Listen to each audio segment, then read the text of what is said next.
안녕하세요, 속보입니다. 오늘은 1월 FOMC 리뷰를 해보도록 하겠습니다. 보통 FOMC 회의가 끝나면요, 성명서를 먼저 뜯어보거든요. 근데 성명서의 문구들이 어떤 것이 포함됐고 어떤 것이 수정되는지를 좀 보는데, 오늘처럼 이렇게 성명서가 난도질되는 경우는 그렇게 많지 않은 그런 상황이었던 것 같은데, 정말 이 그림에 보시는 것처럼 빨간색은 지워졌고 녹색은 새로 생겨나는데 정말 많은 문구가 바뀌었다라는 것을 알 수 있죠. 우선 가장 중요한 것은 제가 여기에 3번이라고 표현했던 거죠. 추가적으로 금리 인상을 할 수 있다라는 그런 의미의 문구가 삭제가 됐습니다. 이러면서 금리 인하 사이클이 이제 본격적으로 시작됐다라는 것을 선언했다라는 것이 첫 번째 중요한 의미가 있습니다. 이제는 금리 인하 사이클을 넘어갔다라는 것이 이제 공식화됐다라는 거죠. 그런데 또 자세히 살펴보면요, 우선 첫 번째로 경기 판단에 대한 부분인데요. 경기가 조금 이제 슬로우해지고 있다, 둔화되고 있다. 그러니까 이제 금리를 인하해야 된다라는 이야기가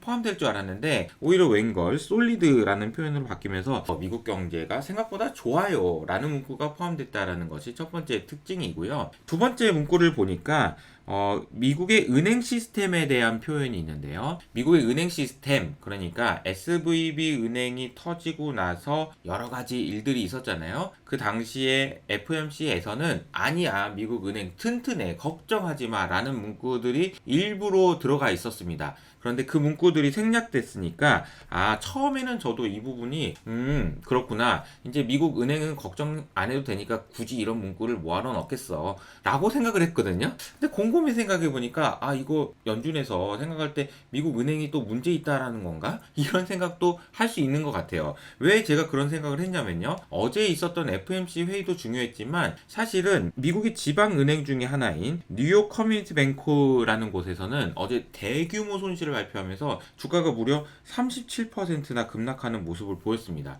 그러니까 SVB 은행이 있었던 작년 3월만큼이나 주가가 크게 하락했다라는 건데요. 그리고 나서 살펴보니까 이 문구를 왜 삭제했지? 라는 생각이 든다는 거죠. 이게 문제가 있어서 그런 건가? 라는 생각 말입니다. 그래서 자세히 살펴보면요, 지방은행들이 보유하고 있는 현금이 떨어지는 속도가 너무나도 빠르다라는 이야기들이 나오고 있습니다. 2023년 이후로 계속해서 하락하고 있고요. 이러다 보니까 BTFP라고 하는 대출 프로그램이 있거든요. 이 대출 프로그램은 쉽게 설명드리면 연준에서 미국의 지방은행에게 대출을 해주는 건데 정말 파격적인 조건으로 대출을 해주는 겁니다. 예를 들자면은 지방은행이 들고 있는 국채가 100억짜리였는데 80억까지 떨어지더라도 그냥 그 채권 팔지 말고 가져와봐. 그럼 내가 100억을 대출해줄게 라는 것이 BTFP 대출 프로그램인데, 이것이 공교롭게 3월 달에 종료될 예정입니다. 그러니까 지방은행에서 부랴부랴 빨리 빌리려고 난리가 났다라는 이야기들도 나오고 있는 상황인 거죠. 이런 과정에서 지방은행이 폭락하고 이런 모습들이 나타나니까 사실 그냥 봤을 때는 그냥 넘어갈 수도 있었던 문제가 곰곰이 생각해 볼수록 이거 은행에 문제 있는 건가? 이런 생각을 하게 만드는 그런 문구 변화였다라고 볼 수 있을 것 같습니다. 그리고 네 번째로는요,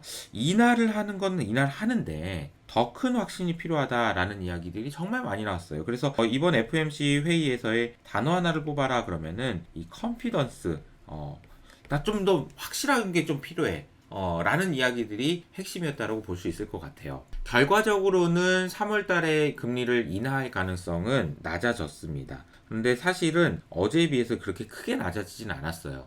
그럼에도 불구하고 여전히 시장에서는 3월 인하의 가능성이 있다라는 생각을 하셨던 분들이 많았기 때문에 이 부분이 실망감으로 반영되지 않았을까라는 생각이 듭니다. 이제 주가가 올라가기 위해서는 3월 달에 제가 늘 말씀드리는 것처럼 인하 같은 동결을 할 수 있는 시나리오들이 확인되는 것이 필요한 것 같습니다. 오늘 아침에 제가 일찍 일어나서 파월의 기자회견들을 좀 봤는데요. 블룸버그에서 제시해준 그런 내용들을 보면요, 일단은 지난달에 비해서 조금 더 호키시, 무서운 발언들을 많이 했다, 파란색 선이 조금 더 늘어났다라고 볼 수 있는 것 같고요. 그렇지만 FOMC 회의가 계속 일관되게 안 좋은 이야기만 있었던 것은 아닙니다. 중간에 닉 티밀하우스 기자죠, 여러분들도 잘 아시는 분이잖아요. 이분이 이제 이런 질문을 합니다. 파월에게 형, 왜 이렇게 금리 높은 거 계속 유지하는 거야? 라고 이야기하니까요, 파월이 이렇게 대답했어요. 모든 의원들이 금리 인하가 필요하다라고 믿고 있습니다 라고 얘기했어요. 그러니까 모든 의원들이, 거의 대부분의 의원들이 금리 인하가 필요하다라고 믿고 있다라는 거죠. 그래서 이 발언이 있고 나서 다우지수가 플러스 전환하고 나스닥도 낙폭을 크게 축소하면서 와 이거 됐다 이런 분위기들도 잠깐 있었습니다. 잠깐 한 10분 정도 있었던 것 같은데요. 그 이후에 기자들이 계속해서 파월한테 3월달에 인하하는 거야 안 하는 거야를 계속 물어봤거든요. 그러니까 한 30분 정도 있다가 파월이 결국 이렇게 얘기합니다. 3월달에는 조금 어려울 것 같아요. 언제 컨피던스 생길 것 같아요?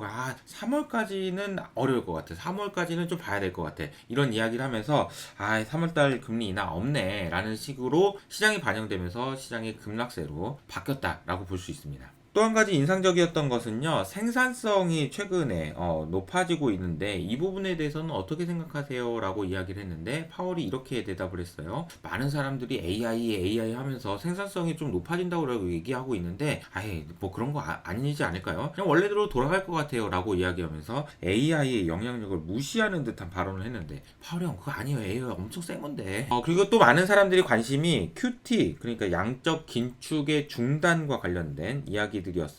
사실 이 부분이 중요했던 이유도 결국에는 지방은행들이 너무나도 힘드니까 언제까지 양적 긴축 계속 할 거냐 이런 부분이라고 볼 수 있는 거죠. 금리 인하는 금리 인하인데 양적 긴축 언제까지 할 거야 이것이 굉장히 좀 중요한 질문이었다라고 볼 수 있을 것 같습니다. 그런데 이 부분에 대해서도 좀 의미 있는 발언을 했어요. 3월 회의에서 이야기를 시작하긴 했다라는 거죠. 그리고 금리 인상 인하와는 독립적으로 QT를 중단하는 것은 이야기를 할 텐데 구체적인 이야기는 없었다는 점이 또 실망감으로 돌아왔던 것 같습니다. 이제 파월이 마지막으로 했던 얘기는 이거 우리 오늘 했던 얘기들 진짜 중요한 건데 금리 인상이 아니고 이제 인하 사이클로 본격적으로 간 거 되게 중요한 얘기인데 니네들이 좀 모르고 좀 주가 너무 빠지는 것 같아 이런 식으로 얘기했지만 그때는 때가 너무 늦었던 것 같습니다. 결국은 시장의 기대가 너무 앞서갔던 것이 원인이었다라고 볼 수 있는 것 같고요. 그러면서 나스닥은 2% 급락하는 모습을 보였습니다.